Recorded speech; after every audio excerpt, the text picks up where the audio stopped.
Hi there, I'm Dr. Overchong and welcome to your friendly proctologist. Thank you so much for being here. I want to talk to you about hypertrophied anal papillae.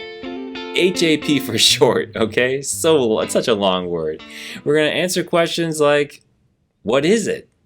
What do I do with it? How do I know if I have it? Okay? And we're going to get the aid of my third grade preschool drawings, okay? I want to introduce next the sponsor of this channel, which is Pranicura. This cream has been absolutely life-saving for so many people. The only place you can get this is on their website at www.pranicura.com, but check out their reviews online, do your research. If you're not convinced of their website, go to the comment section of my videos, most notably like the 30-day Pranicura challenge. There are people that are taking the plunge, and I'm so glad that so many people are getting better. I mean, that's the whole point of this channel and this cream. And so I'm super thankful for Pranicura being on the same page with the mission. And we'll do some more talking about this in a little bit. All right, so HAP. What does it feel like, right? Well, these things are overgrowths in the lining of our anus. So they kind of swell up and then grow inside.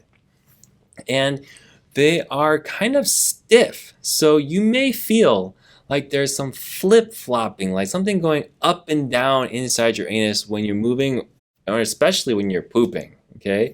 And these can even grow as big as, the tip of my finger even. So very decent size, and they can pop out. They can kind of like a yo-yo, go in and out. But the most frequent thing is people notice itching, like the inside of their anus, okay? That's probably the most common thing. And so I want to do some drawings to illustrate where these things come from and help you see, help you kind of compare, like, do I feel it there in my bottom end? Should I get checked out? And I highly recommend you get checked out by a physician, okay? And the reason being is that it's very hard for you to see them for yourself. Many times they're extremely small, so you can't even feel these guys, okay? But if you find that the hemorrhoid treatments, because when people say itching to their doctor in their bottom end, what's the most common thing they're going to get? Maybe a steroid cream, tell people to eat more fiber, etc., etc. But you may find that those things do not help at all, okay? And that's the time that you may need to get checked out. Someone needs to actually look inside your bottom end to see if you have these. All right, so let's go to the drawing board. Let's do a little bit more learning. Okay, so we are going to draw another bottom end, an anus here, because that's where these guys come from. So here's one side of the anus, here's the other, and our buttock skin is attached here. On top of our anus is the rectum, so that's what I'm drawing up here, is the intestine. And the top of our anus will be this line here. The bottom of our anus will be this bottom line here. In the middle, essentially the middle of our anus, is where these guys come from, okay? And you'll hear in the internet probably the word dentate line. And essentially that separates the inside intestinal lining from the skin lining. But in terms of the HAP, that's exactly where they come from. And if we were to draw out this dentate line, which is more of a squiggly line here, okay, there are these columns here. In fact, they're called anal columns. And so this is the top of the column. At the bottom of the column here, we kind of have this kind of space here, a little dip. And I'm drawing this shading here because it is kind of 3D. There's actually kind of like a hole here, or a little like a ladle, okay, where things can get caught in there. And if we were to kind of extend a drawing, that's where the anal glands connect to. So the gland here, if I were to mark that, I'm getting a little off topic, sorry, but when it produces the mucus, it goes through this channel and actually empties out into these crypts here.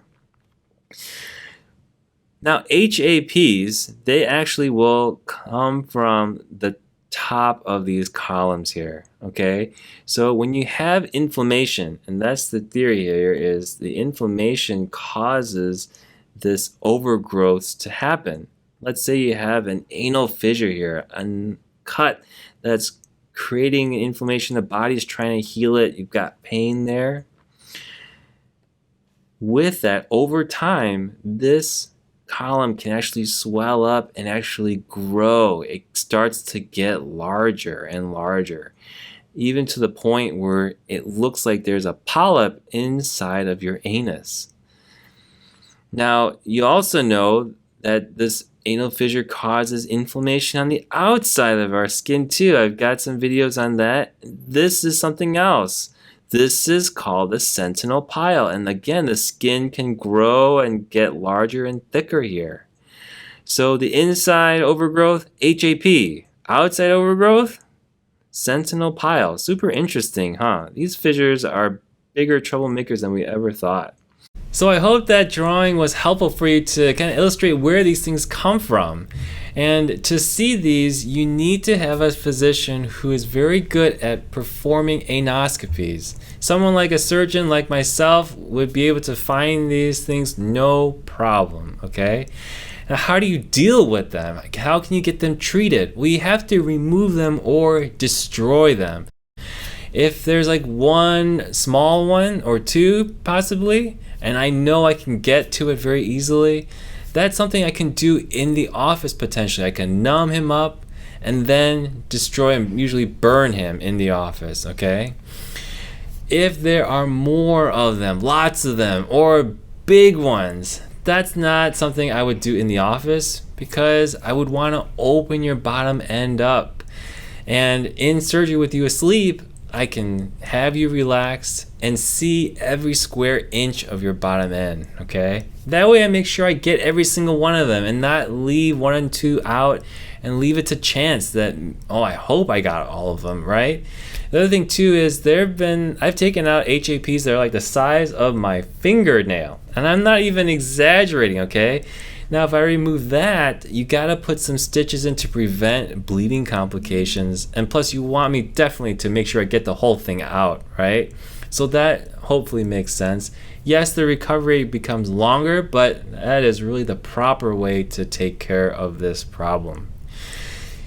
Can the HAP return? Can they come back? Yes, they can. And really, we try our best to reduce inflammation, like not get anal fissures or anal inflammation conditions, but you know, life is kind of uncontrollable. We do the best that we can. So keep your bottom end happy, keep your stool soft so that you can decrease your chances of these coming back.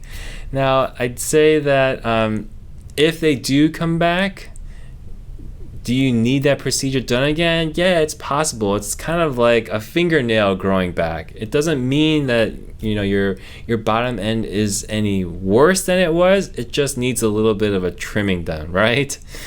Then I hope that this video was helpful for HAPs. I want to give them a shout out to Pranicure again. I'm going to open this guy up and show you what the inside looks like. It looks like a melon color cream. And this is my personal supply here, so you can tell I use it quite a bit, okay? And just a little dot is all you need on the outside of your bottom end, and just close your bottom cheeks together, and that's really all you need, okay? I highly suggest you do your research and give it a try, you know? If there's nothing else that's helping you out there, you want to get ahead of your anal condition, go to the website www.pranicure.com. That's the only place you can order it. Well, I wish you the best of luck. I hope you're doing well. Take care. Bye-bye.